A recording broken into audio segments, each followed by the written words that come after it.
देखें ब्रदर, यहाँ पे जब जूनियर एसोसिएट्स ग्रेजुएशन करके आते हैं, सबसे पहला चैलेंज तो उनके लिए सिंध बार काउंसिल के जो स्क्रीनिंग टेस्ट होते हैं उसको क्वालिफाई करना, उसके बाद एज एन एडवोकेट खुद को एनरोल करना।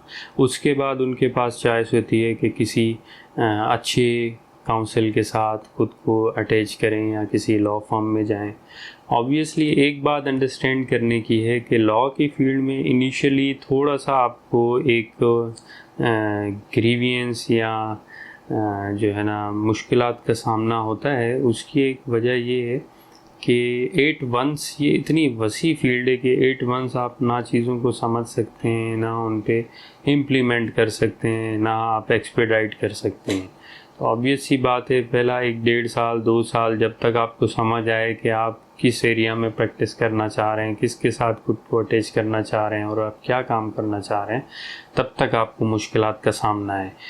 बट वंस यू रियलाइज़ कि आप कहाँ अच्छी प्रैक्टिस कर सकते हैं, किसके साथ और क्या काम आप करना चाह रहे हैं, देन यू गेट बेटर, और उसके साथ आप अगर चलते हैं तो बहुत अच्छा परफॉर्म करते हैं। सर क्या वजह है कि जब एक एडवोकेट एडवोकेसी की तरफ आने के बाद, इनरोल होने के बाद और कुछ साल प्रैक्टिस करने के बाद स्किप कर जाते हैं और सिविल सर्वेंट या फिर किसी और जॉब की तरफ चले जाते हैं? इस पे मैं आपको सबसे पहले एक मिसाल दूंगा। जो मेरे पास एसोसिएट आते हैं प्रैक्टिस के लिए, मैं सबसे पहले उनको यही चीज़ बताता हूँ और समझाता हूँ। देखें, एक छोटी सी मिसाल आपको दूँ कि आपने अभी कॉफ़ी मंगाई और पी, और जस्ट उसके बाद चाय मंगाई और चाय पी, उसके बाद आपने फिर कॉफ़ी मंगाई और कॉफ़ी पी, तो आपको ना चाय का मज़ा आएगा ना कॉफ़ी का। मैं अपने एसोसिएट से यही बात आर्या करता हूँ कि आपने जो काम करना है कंसिस्टेंसी के साथ करें, फिर आपको इनर सेटिस्फेक्शन मिलेगी। अगर आपने चाय पीनी है तो कंटिन्यूसली चाय पिएं, अगर आपने कॉफ़ी पीनी है तो कंटिन्यूसली कॉफ़ी पिएं। ऐसा नहीं है कि 2-2 3-3 चीज़ों का एक साथ आप इंजॉय करें और उसका मज़ा लें। इसी तरह एडवोकेसी की फील्ड भी है।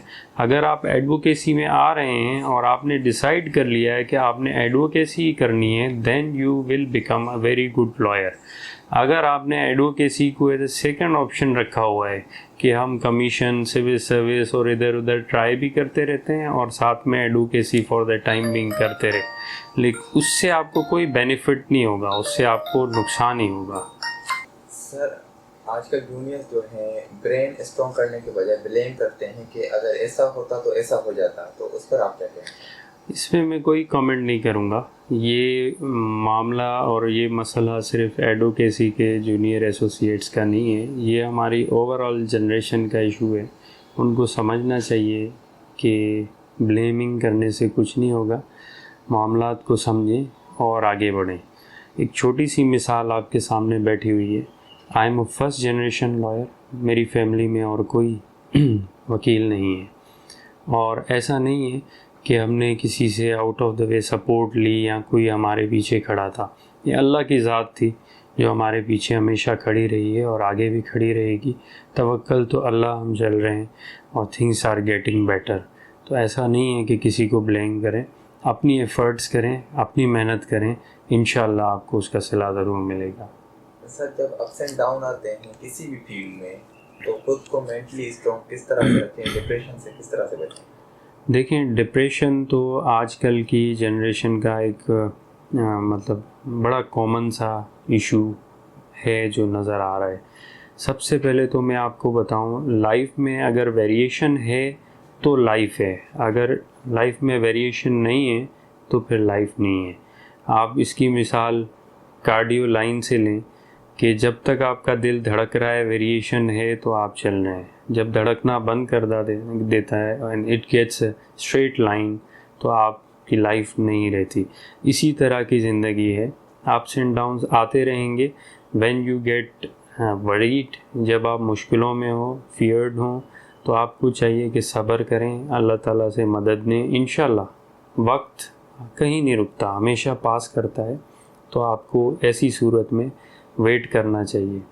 किसी शायर ने कहा है कि मुश्किलें इतनी पड़ी हम पे कि आसान हो गई, और ऐसा होता है। जब बहुत ज़्यादा मुश्किलें होती हैं तो ऐसी स्ट्रेंथ आती है कि आप उन सब से निकल आते हैं। तो डिप्रेशन में थोड़ा सा आपको चाहिए कि you should wait for the good time. Sir क्या ड्रेसिंग इम्पैक्ट केसेस पर पड़ता है? As of I am concern तो मैंने कभी ये चीज़ फील नहीं की कि मैं अच्छी ड्रेस में हूँ तो केस पे कोई इम्पेक्ट पड़ रहा है और नहीं हूँ तो नहीं पड़ रहा। ऐसी कोई चीज़ मेरी नज़र में नहीं आई, तो इस पे मैं एग्री नहीं करता आपसे। सर स्ट्रगल या फिर शॉर्टकट, कौन सा रास्ता आपकी नज़र में? क्योंकि मैं ख़ुद स्ट्रगल करके आया हूँ, मैंने जो रास्ता एडॉप्ट किया तो आई वुड सजेस्ट वो बहुत खूबसूरत रास्ता है, बहुत अच्छा रास्ता है और आपका टाइम बहुत ही तेज़ी से और बहुत ही अच्छा गुज़रता है। Keep struggling. शॉर्टकट मेरी नज़र में वो एक धुआं है जो उड़ जाएगा। एक शेर और मुझे याद आ रहा है, किसी ने कहा है कि धुआं बना के हवा में उड़ा दिया मुझको, मैं जल रहा था किसी ने बुझा दिया मुझको, तो बुझने से बेहतर है कि जलते रहे। सर आपकी नज़र में स्ट्रगल की माना क्या है? स्ट्रगल की मतलब ये है कि सबसे पहले आप डिसाइड करें कि आपका ऑब्जेक्टिव क्या है। As for as career is concern, आपने लाइफ में क्या करना है, फिर उसी की तरफ जो बेहतरीन रास्ता है आपको ले जाता है उसी पे कंसिस्टेंटली आप ट्रैवल करें।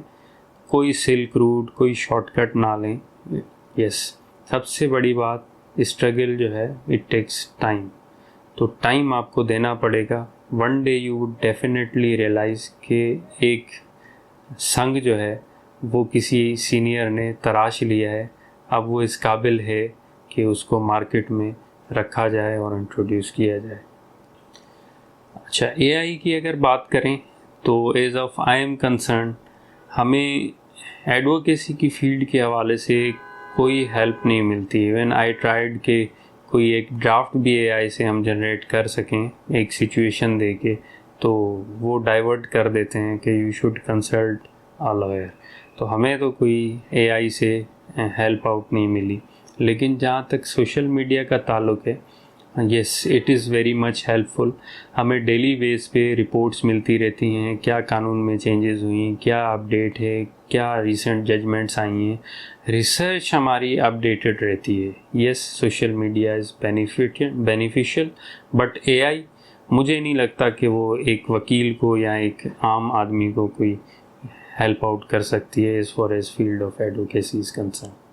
अच्छा, यंग एडवोकेट्स के लिए मेरा एक ही मैसेज है जो मैं बारहा अपने क्वेश्चन आंसर सेशन में भी बात कर चुका, कि देखें कंसिस्टेंसी के साथ काम करें, काम में इंटरेस्ट लें और कंटिन्यूस काम करें इर्रिस्पेक्टिव ऑफ द फैक्ट कि आपने कितने साल काम किया, किसके साथ काम किया, क्या काम किया।